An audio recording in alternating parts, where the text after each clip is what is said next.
Hello guys, it's your boy W from Sweden, and in today's video I will be talking about a very special knife, similar to the video I made quite a while ago where I talk about the world's rarest knife in CSGO, which at the time was a StatTrak minimal wear Karambit Black Pearl. This video isn't as much about the rarest knife in the world, and my knife that I'm going to be showing you isn't actually the rarest knife in the world, but it is, however, the world's second best knife of that sort. The knife I'm going to be showing you guys today is a new knife which I've gotten pretty recently, and it's none other than the Karambit Emerald. Now here's the knife, and I've blurred the name tag because the special thing about this knife is its float, and it's name tagged after its float, so I want you guys to guess what float this knife has. If you want to, you can leave a comment where you guess, or you could just guess in your head, but seeing this corner right over here,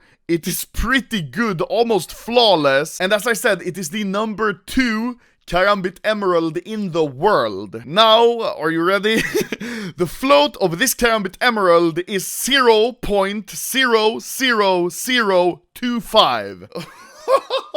Oh my god! This is not only the second best Karambit Emerald in the world, which is on its own a crazy knife, this is also the best float item I've ever had. I think even including like shitty gray skins. And this is by far the best float knife that I've ever had. This is definitely a float that not many people ever see a knife have. Now, as I said, it's the second best Karambit Emerald in the world. It's nowhere near the best or the second best float knife in the world. The best float knife is a classic knife Fade, which, hey, that's a pretty good knife. And the float of this classic Fade is 0.0000004, which is absolutely ridiculous. Now, my Karambit Emerald isn't even close to making the top 50 overall knives in the world, because the 50th best knife in the world has 4 zeros, mine only has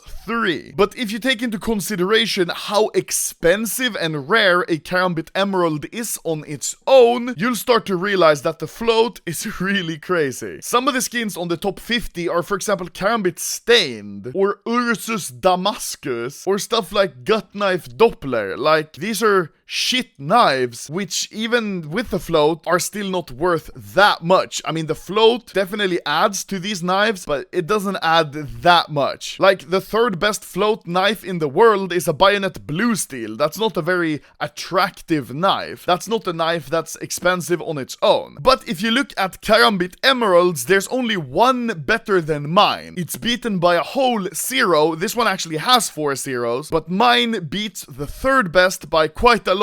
You can see my picture here. Very nice. That's a fucking crazy. Ooh. And here's the corner of my knife. As you can see, it's pretty good. It doesn't look that bad, but if you compare it to the number 1 Karambit Emerald, it's pretty similar. This one has a lot of surface here where there's no scratches, but right over here is quite a lot of noticeable scratches, and if you compare to mine, that area is pretty good. Then I have that stretch of unscratched area, and then here at the top there are some more noticeable scratches, but this is more hidden while in game as compared to this part of the knife. So I'm very happy with the scratch pattern, or whatever you call it, of my knife, and overall I'm very happy with the knife as a whole. Now, a lot of people are going to be wondering, how much is this knife worth? And a lot of people are also probably going to be wondering how much I paid for it. Because yes, obviously this isn't something I unboxed, because I don't have that type of luck with knives. One could argue that I have that type of luck with trade-ups, considering I got the StatTrak Scar Pattern AK, but I've definitely never unboxed something, especially a knife, that's worth this much. Now, this is the second most valuable knife I've ever had, only being topped by my Talon Oceano 222 2 pattern, which I made a big showcase of a few months ago. But I actually ended up paying 6,002 euro for this knife. The 2 euro was because the PayPal fee, because the guy I bought it from, he wasn't from Europe. So basically,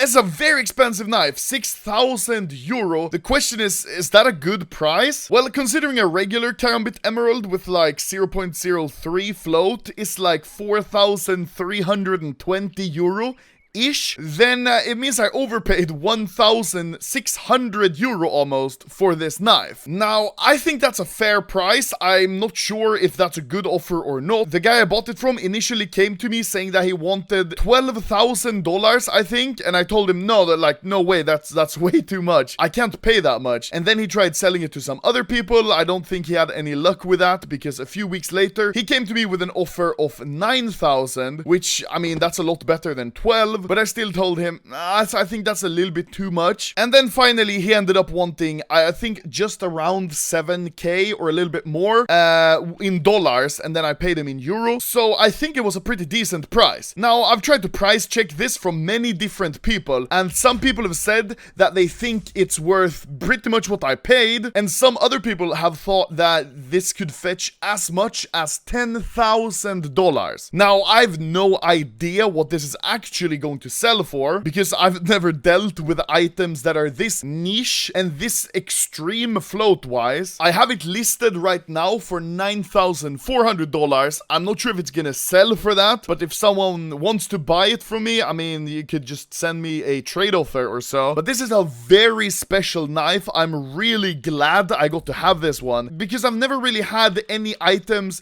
that are this high tier with this good float. But the reason I bought this one is because recently I've started buying more high tier skins with better floats. For example, I recently had a butterfly knife ruby with 0.008 float, which is definitely a good float, but it's nothing crazy. And I also had a M9 ruby with a 0.007 float, which also is a really good float, but it's nothing as crazy as this Karambit Emerald. So overall, I've gotten a lot more adventurous with my skin buying and trading, because then I get to have cool items like this. This knife in itself really isn't that rare. It's a Karambit Emerald, which sure, it's really expensive, but it's not that rare. It's not as rare as a minimal wear StatTrak Karambit Black Pearl, like the last video I did like this was about. But the rareness of this skin combined with the float is what makes this skin truly, really mind-bogglingly rare. And yeah, for those that ask, this is, as I said, the second best Karambit Emerald, and it's the 5th overall best emerald out of all the knives. So I'm very happy for this knife, and I'm not sure if I'll be trading it anytime soon. If I get a good offer on it, I might have to sell it, but for now, I'm definitely just gonna hold on to this one, because it is definitely a piece in the collection. So thank you guys for watching this video about my very rare Karambit Emerald. This knife I actually have, as opposed to the StatTrak Minimal Wear Karambit Black Pearl. And let me know if you liked videos like this, where I show you some of the most extremely rare items that I come across in my days of trading. But anyways, thank you guys for watching, and now I'm going to have to call my bank, because they're going to be seeing that I just paid unreasonably large amounts of money for pixels, and they are probably going to come home to me, take my TV and my couch, and the loan shark might even shoot me.